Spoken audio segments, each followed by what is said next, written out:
So for today's video mga Lodi Pops, ipapakita ko sa inyo kung paano namin binubuhat yung bahay kubo papunta sa truck. Tingnan nyo naman guys, para matutumba na. Pero as long na nakahawak yung bida, hindi yan matutumba herb. Dineliver kasi ito namin kaninang maag sa Sorsogon. Tapos kagabi, bago kami matulog ay kinarga na nga namin ito para pagising namin naalis na naman. Let's go!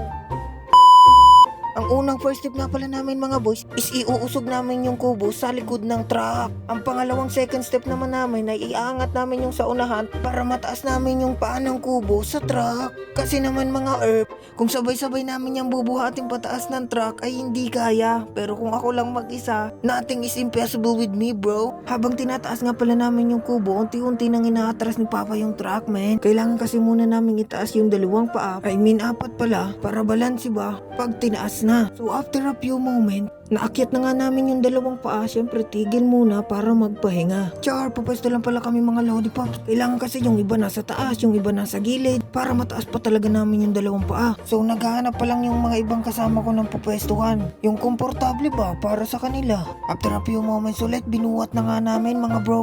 Mahalaga kasi na maangat pa namin yung dalawang paa para balanse talaga, kasi mas mabigat yung sa hulihan. May kwarto ba naman? So pang-angat nga pala namin, unti-unti na ulit inaatras ni Papa yung truck. May taga-alalay din dapat sa likod, syempre. In case na malakasan ko, kasi malakas talaga ako, baka matumba tong kubo, aray ko po. Dito sa part na to, pahinga daw muna para umigop ng lakas. So anong gagawin? Biyayaan. After ko nga pala silang biyayaan mga bro, nagkalakas na ulit sila para matulak na namin papataas. So after a few moments, sumakses sa mga babae. Syempre sa tulong yan ng ating bida. Kung di dahil sa akin, walang lakas yung mga yan. Dahil hindi pa abot yung truck, kailangan pa talaga namin itong itaas para mataas. Paano mataas kung hindi itataas, di ba? Common science lang mga Lodi Pops. Ito ang patunay na ang gawa namin matitibay talaga kahit ipatumba mo na. Di yan maaano basta-basta. Yun, naangat na nga namin yung apat na paa. Kailangan na lang namin pumunta dun lahat sa ilalim ng kwarto mga boy. Magsasanib persa na nga pala kami mga dyan boys. Solid talaga yung bigat nun par. Kailangan ng isa sa taas para magbitin-bitin para mabalance ba ganon. So eto na, iaangat na namin.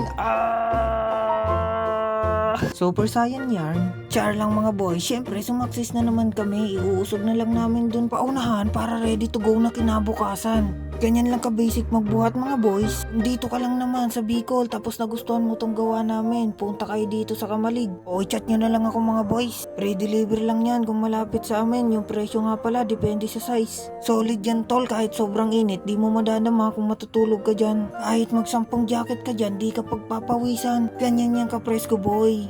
Char. So yan lamang for today's video. Pagod kasi ako ngayon mga tol, kaya hindi ko ma-post yung iba. Bukas na lang pakauwi.